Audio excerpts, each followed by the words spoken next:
Vote ঘোষণার পরপরই কমিশনের কড়া পদক্ষেপ। রাজ্য পুলিশের ডিজি পদ থেকে রাজীব কুমারকে সরিয়ে দিল নির্বাচন কমিশন। তার জায়গায় ডিজির দায়িত্বে এলেন আইপিএস বিবেক সাহায়। এই পরিস্থিতিতে ডিজি বদল নিয়ে ভোটের বাংলায় তুঙ্গে তরজা।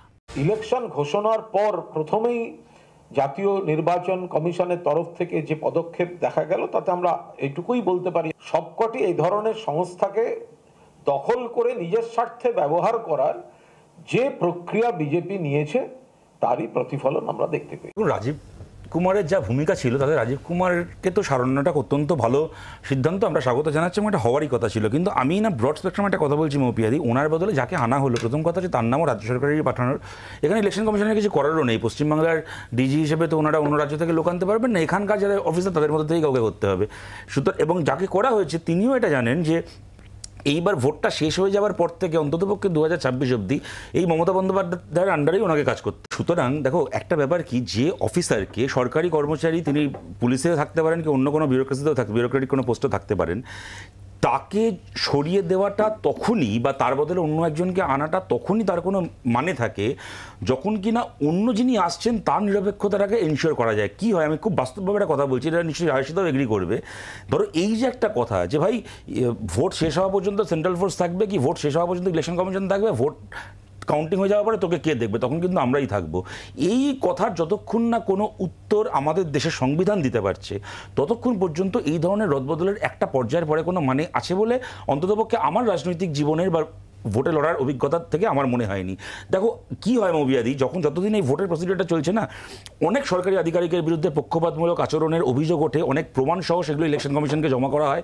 তারা হয়তো কিছু ক্ষেত্রে ব্যবস্থাও নেন, ব্যবস্থা বলতে কি রদবদল করেন। কিন্তু কি হয়, যেদিন ইলেকশনটা শেষ হয়ে যায়, কি সেই সরকারি আধিকারিকদের একটা পার্টিজান ভূমিকা, তার বিচার, কি যে ক্রাইমগুলো হলো, পুলিশের কাছে যে খুন জখম ছিনতাইয়ের যে অভিযোগগুলো উঠলো, সেই ক্রাইমগুলোর যে তদন্ত, দুটোর কোনোটাই পরবর্তীকালে ইলেকশন কমিশনার মনিটর করে না। যেদিন ইলেকশন কমিশন চলে গেল, ইলেকশন প্রসেস শেষ হওয়ার পরে তারপর আর তারা করে না। এমত অবস্থায় একজন ক্রিমিনালও এটা জানে, সরকারে যে আছে সেই রাজনৈতিক দলও এটা জানে, যা কিছু হচ্ছে তা হচ্ছে 4ঠা জুন অবধি হচ্ছে, তারপরে আবার যে কে সেই হবে। প্রদীপ্ত, রাজীব কুমারের যেদিন ডিজি পদে তার নিয়োগের যেদিন নোটিফিকেশন হয়, সেদিন সবার আগে প্রথম যে রিয়াকশন এসেছিল সেটা কোনো বিরোধী দলের তরফ থেকে নয়, তোমাদের মুখপাত্রের তরফ থেকে, এবং যিনি আজকে কার্যত ডিফেন্ড করছেন এবং নির্বাচন কমিশনের এই ভূমিকা সেটা নিয়ে প্রশ্ন তুলছেন সেই কুণাল ঘোষের পক্ষ থেকে। অর্থাৎ রাজীব কুমারের নিরপেক্ষতা নিয়ে সেদিন প্রশ্ন তুলে দিয়েছিলেন স্বয়ং শাসক দলের মুখপাত্র। সেখানে সঙ্গে সঙ্গে আরও কিছু কথা লিখেছিলেন, সেই কথাগুলো তুমি নিশ্চয়ই দেখেইছো দিদি। কিন্তু আমি শতরূপের সঙ্গে আজকে একটা বিষয় অত্যন্তভাবে একমত, কারণ শতরূপ যে কমিটেড ব্যুরোক্রেসির কথাটা মূলগত প্রশ্ন, সাংবিধানিক প্রশ্ন তুললো। আজকে যে সরকার একটা সর্বব্যাপী সরকার বলে এখানে প্রচার করা হয়, মেজরিটারিয়ান সরকার বলে আমরা ভাবি, বা তারা বলে যে তারা সব থেকে শক্তিমান দল, তাদের হাতে 370 ধারা তুলে দেওয়ার মতন ক্ষমতা আছে, তাদের হাতে ক্ষমতা আছে 3 তালাক তুলে দেওয়ার মতন ক্ষমতা, এই কমিটেড ব্যুরোক্রেসি তুলে দেওয়ার মতন ক্ষমতা তাদের হাতে নেই। আর শতরূপ তো একটা জায়গায় 100% কারেক্ট, যে আজকে যদি ব্যবস্থাগত পরিবর্তন না হয়, সাংবিধানিক ব্যবস্থাগত পরিবর্তন না হয়, তাহলে কোনোদিনই কাউকে সরিয়ে কোনো ব্যবস্থাপনা করতে হবে না। কারণ হি রাইটলি পয়েন্টেড আউট যে এ তো এই রাজ্য সরকারের আমলেই কাজ করবে। আমি এখানে প্রশ্নটা আবারও বলছি, বারবার এই বিষয়ে কারো কোনো সংশয়ের অবকাশ নেই যে রাজীব কুমার অত্যন্ত দক্ষ অফিসারদের যাদের নাম ঘুরে ফিরে বেড়ায় তার মধ্যে অন্যতম। কিন্তু তাকে ঘিরে যে বিতর্ক তারা করেছে, একজন আইপিএস অফিসার তার বাসভবনে সিবিআই পৌঁছেছে সেই জন্য, বা তাকে সিবিআই খুঁজছে সেই জন্য স্বয়ং মুখ্যমন্ত্রী তিনি গিয়ে ধর্ণা দিচ্ছেন। শুধু তাই নয়, তারপর দেখা গেছে যে একটা সময় তার খোঁজ পাওয়া যাচ্ছিল না।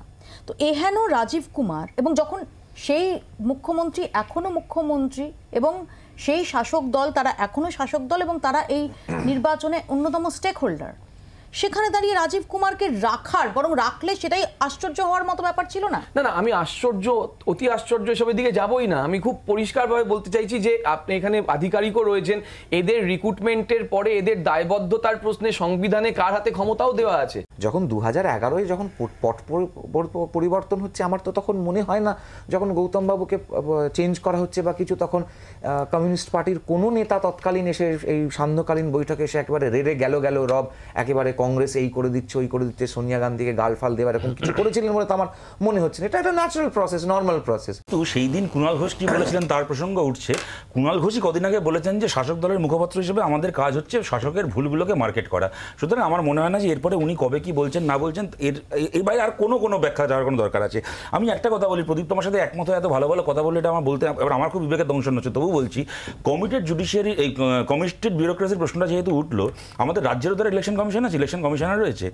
পঞ্চায়েত ভোটে হাইকোর্ট যখন বললো যে সেন্ট্রাল ফোর্স ডিপ্লয় করতে হবে, এত বড় আস্পর্ধা, হাইকোর্টের সেই অর্ডারকে মানলেন না এবং তারপরে ভোট শেষ হয়ে যাওয়ার পরে কোর্টে গিয়ে স্বীকার করে আসলেন যে আপনাদের নির্দেশ যদি আমি না মেনে থাকি আমার ভুল হয়েছে, আমায় ক্ষমা করে দিন। সুতরাং আজ যে প্রশ্নটা উঠছে যে কমিটেড বিউরোক্রেসি, যার যেখানে সুযোগ থাকছে, যেখানে তৃণমূলেরও সুযোগ থাকছে, বিউরোক্রেসিকে কোন কমিটমেন্টের জায়গায় ব্যবহার করছে বা করতে বাধ্য করছে আমরা সবাই দেখছি।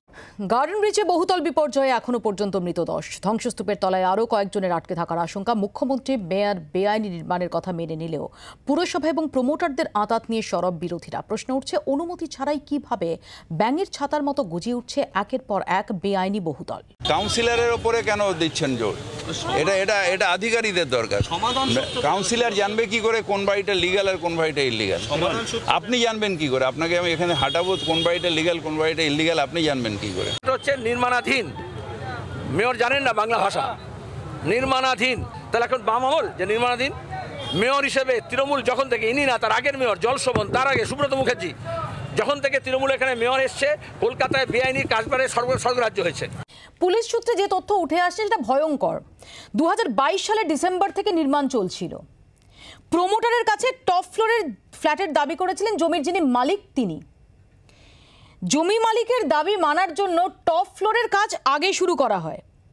প্রথমে টপ ফ্লোরের নির্মাণ, নিচের তলার কাজ পুরো শেষ না করেই টপ ফ্লোরের নির্মাণ কাজ শুরু হয়। ভার ধরে রাখতে পারেনি বহুতলের কাঠামো, একটু একটু করে বেঁকে যায় বিমগুলি, শেষ পর্যন্ত হুড়মুড়িয়ে ভেঙে পড়ে বহুতল। ইতিমধ্যে আমাদের সঙ্গে যোগ দিয়েছেন কলকাতা পুরসভার প্রাক্তন ডিরেক্টর জেনারেল বিল্ডিং দেবাশিস কর। দেবাশিস বাবু, প্রথমে আপনাকে দিয়েই শুরু করি। দেবাশিস বাবু, মেয়র বলছেন যে কাউন্সিলর কি করতে পারেন, আধিকারিকদের দোষ। এখান দিয়ে হেঁটে গেলে বোঝা যাবে না যে কোনটা বেআইনি কোনটা বেআইনি নয়, কিন্তু যে এলাকার কাউন্সিলর, যে ওয়ার্ডের কাউন্সিলর, তিনি কি দায় এড়াতে পারেন? শুধুমাত্রই কি আধিকারিকদের ওপর দায় ঠেলা যায়? প্রথমেই আমি সমবেদনা জানাই যারা তাদের পরিবারের সদস্যদের হারিয়েছেন তাদের প্রতি, এবং তাদের আত্মার শান্তি কামনা করি। এটা একটা খুব আনওয়ান্টেড ইনসিডেন্ট, কিন্তু দিনের পর দিন ঘটনাটা ঘটে চলছে। বেআইনি বাড়ি আছে, ছিল, থাকছে।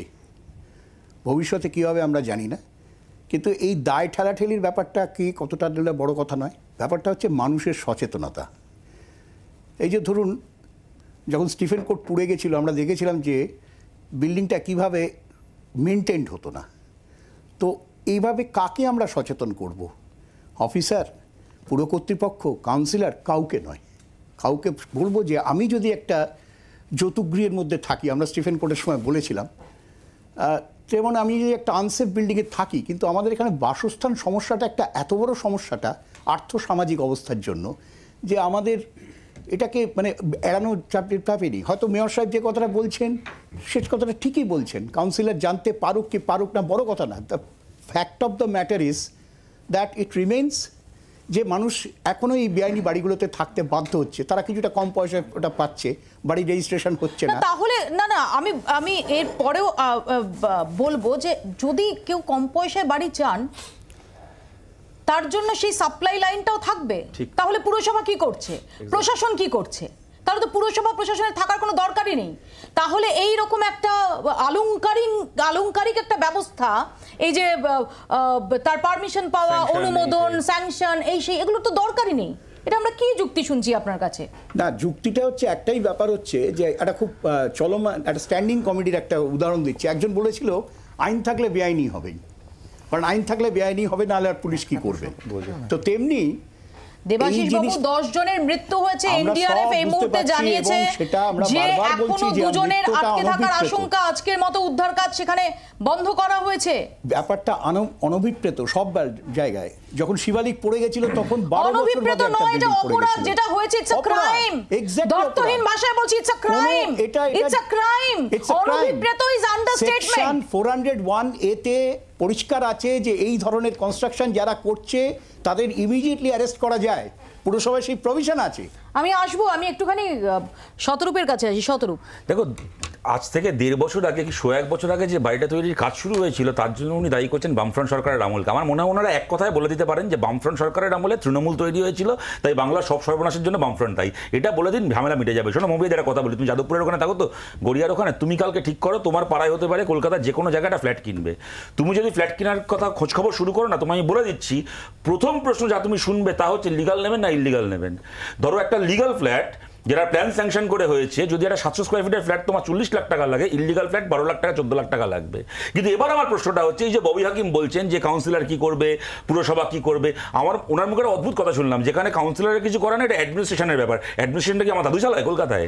পশ্চিমবাংলায় কে চালায়? আমার দাদু চালায় না ওদের দলই চালায়? আমি তোমাকে একটা কথা বলি মৌপিয়াদি, কলকাতা শহরে এহেন ওয়ার্ড নেই যে ওয়ার্ডে ইললিগাল ফ্ল্যাট গত 10 বছরে তৈরি হয়নি। এবার তুমি আমাকে একটা কথা বলো তো, ইললিগাল বিল্ডিং একটা হচ্ছে, প্ল্যানের বাইরে গিয়ে কোনো জমির মিউটেশন হচ্ছে না, সেই তার রেজিস্ট্রি হচ্ছে না, তারপর সেই বিল্ডিংয়ে তো জলের লাইন যাচ্ছে, এই কর্পোরেশন কল নিয়ে যাচ্ছে, ইলেকট্রিসিটি যাচ্ছে, মিটার বসছে, সিভারেজের লাইন হচ্ছে। তাহলে যে বাড়ির যে ফ্ল্যাটের কোনো দলিল নেই, তার মিউটেশন হয়নি, সেখানে প্রদীপ জ্বালিয়ে লোকে থাকছে, তার রেজিস্ট্রেশন হয়নি, সেখানে কি করে অ্যাডমিনিস্ট্রেশন এগুলোকে দিচ্ছে? উনি শিবালিকের কথা বললেন। আমি শুধু একটু অ্যাড করব যে নির্মাণের সময় কি নিয়ম, 5 তলা বাড়িতে G+5 এর ক্ষেত্রে বাড়ির সামনে 22 থেকে 30 ফুট চওড়া রাস্তা থাকতে হবে, বাড়ির দুপাশে 6 ফুট জায়গা ছাড়া বাধ্যতামূলক, বাড়ির পিছনেও 6 ফুট জায়গা ছাড়তে হবে। এসব কিচ্ছু হচ্ছে না প্রদীপ্ত, কাউন্সিলর কিচ্ছু জানে না, কাউন্সিলর শুধু মহার্ঘ গাড়ি নিয়ে ঘুরে বেড়াচ্ছে।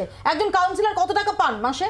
মর্মান্তিক একটা ঘটনা ঘটেছে, যারা মৃত্যু হয়েছে সমবেদনা জানানোর সত্যি কোনো ভাষা নেই, কিন্তু যে যে কথা উঠছে তার সঙ্গে দায়বদ্ধতার প্রশ্নটা সবার আগে নেওয়া উচিত, এবং সরকার সেই দায়বদ্ধতা নিচ্ছে। সরকার মুখে সামনে যেটা বলেছে এটা আপনারা সবাই শুনেছেন। কাউন্সিলর কেন অ্যারেস্ট হবে না?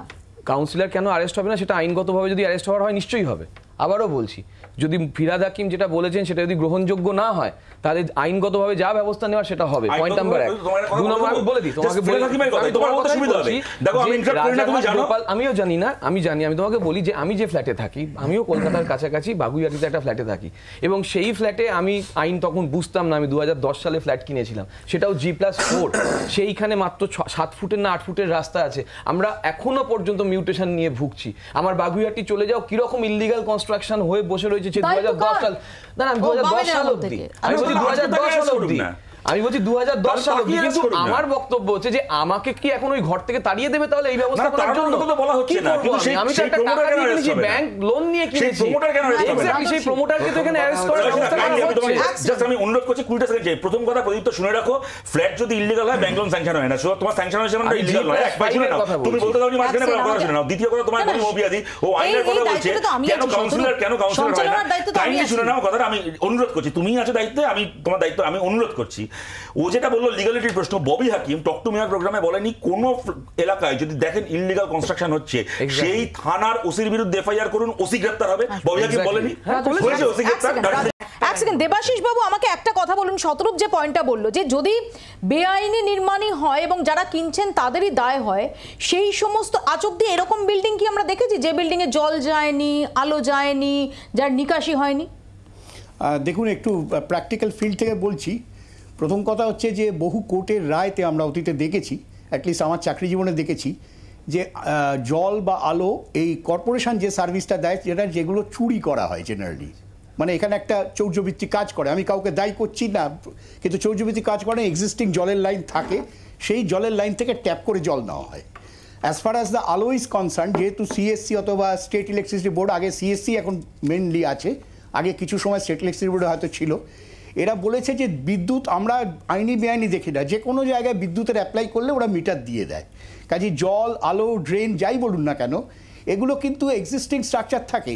আগে যে বাড়িতে ড্রেন ছিল, যেখানে হয়তো একটা ছোট বস্তি ছিল, সেখানেও কিন্তু আমাদের প্রশাসনকে দিতে হয়েছে। আমি কোনো আমলে যাচ্ছি না, এই আমল ওই আমল নয়, প্রশাসনকে সেখানে ড্রেন তো দিতে হয়েছিল। আর বস্তির মধ্যেও যদি একটা থাকে, সেখানে তো ড্রেন আছে, নাহলে মানুষগুলো যাবে কোথায়, যাচ্ছে কী করে? বস্তিতে আমরা ড্রেনেজ প্রকল্প করেছি। সেই আসে এই জিনিসটাকে কেউ যদি মিসইউজ করে, তারা যদি ওখানকার রাতারাতি ফেরিউল সাইজটা বাড়িয়ে নেয়, যে কোনোভাবেই হোক, সৎ অসৎ যে কোনো উপায় হোক, সেইটাকে আপনি কি করে আটকাতে গেলে অনেক বেশি। মৌপিয়াদি, আমি বুঝলাম না উনি কি বললেন। ফেরুল সাইজ যদি কেউ বাড়িয়ে নেয়, আমার ক্ষমতা আছে ফেরুল সাইজ বাড়িয়ে নেওয়ার, কর্পোরেশন যদি না বাড়ায়, এইসব কথার কি মানে আছে? শোনো, তোমার একটা কথা বলি, কলকাতা শহরে যাতায়াত করি তো আমরা সবাই, কোনো বাড়ি তৈরি কোনো বেআইনি কাজ নয়, প্রমোটিংও কোনো বেআইনি কাজ নয়। নিয়ম মেনে কেউ যদি প্রমোটিং করে তার 100 বার অধিকার আছে, এবং সমাজে আর 5টা পেশার মতো এটাও একটা সম্মানজনক পেশা। আমি এক মিনিট, আমি কাইন্ডলি ইন্টারাপ্ট করিনি আমি কাউকে। আমি একটা কথা বলি, তুমি যদি কলকাতা দিয়ে হাঁটতে গিয়ে দেখো, একটা জায়গা হচ্ছে টিনের বড় বড় পাত দিয়ে ঘেরা, জানবে ভেতরে পুকুর ভরাট হচ্ছে।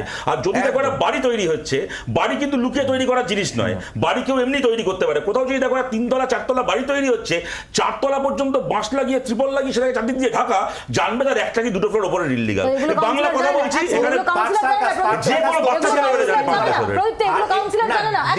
দিদি সাহেবকে একটা প্রশ্ন করে দিই, যে বিল্ডিংটা হেলে আছে, এখন অনেকগুলো বিল্ডিং হেলে আছে, সেগুলোকে ওনারা ভেঙে দেবেন? সেগুলোকে মেয়র ভাঙবেন? না, আমি দায়বদ্ধতা অবশ্যই সরকারের, কখনো আমি এটা অস্বীকার করিনি, প্রথম থেকে আমি একই কথা বলে আসছি। কিন্তু আমি একই সঙ্গে বলছি, ওখানে ফাইজ বাবু আছে সিপিআইএম এর, ওখানে অন্যান্য যেই যে শতরূপ কিছুক্ষণ আগে যেটা ধরিয়ে দিল, যে টক টু মেয়ারে ফোন করে যেটা বলা হয়েছিল যে অভিযোগ থাকলে গ্রেপ্তার হবে থানার বিরুদ্ধে, বেন্টলি গাড়ি চলেন কি করে, সেটা তো তারা বলতে পারবেন, আমি তো জানি না। না, তোমাদের আমি সত্যি একদম জানি না, কারণ আমি তো এইসব ব্যাপারে কোনো অভিজ্ঞতা নেই। তারপর তোর কারণে কাউন্সিলর বেন্টলি গাড়ি চোর, ভাই আমার 20 লাখ টাকা গাড়ি নিয়ে প্রেস কনফারেন্স করবে, তোমার ভাই আমার 20 লাখ টাকা, 22 লাখ টাকা, আমার 22 লাখ টাকা গাড়ি নিয়ে প্রেস কনফারেন্স করবে, তোমার 5 কোটি টাকা গাড়ি নিয়ে হোস্টেল করলে বলবো ওরা জানে? আমি কাগজ দেখিয়ে যে তোমরা কাগজ দেখাও, ছোটি ছোটি বাতে এটা কবে টাকা তো আমাদের এখানেই শেষ করতে হবে। প্রশ্ন হচ্ছে, এটা তো একমাত্র বাড়ি নয়, ইতিমধ্যে 10টা নিরীহ প্রাণ বলিদান হয়ে গেছে, হাসপাতালে মৃত্যুর সঙ্গে পাঞ্জা লড়ছেন আরো বেশ কয়েকজন। কিন্তু এই ঘটনার পর শহরতলিতে বেআইনি নির্মাণ রোধে কেন প্রোঅ্যাক্টিভ ভূমিকা নেবে না সংশ্লিষ্ট পুরসভা এবং প্রশাসন? কেন অভিযান হবে না? যদি অভিযান না হয়, যদি প্রোঅ্যাক্টিভ ভূমিকায় না দেখা যায় সংশ্লিষ্ট পুরসভা এবং প্রশাসনকে, তাহলে বুঝতে হবে এই ঘটনার দায় আসলে ওই আঁতাতটার ওপর, ওই অশুভ আঁতাতটার ওপর বর্তায়, যার দায় এড়াতে পারেন না কাউন্সিলর, পুরসভা, প্রশাসন, সরকার, কেউই। আপনারা এখানেই শেষ করছি, দেখতে থাকুন জি 24 ঘন্টা।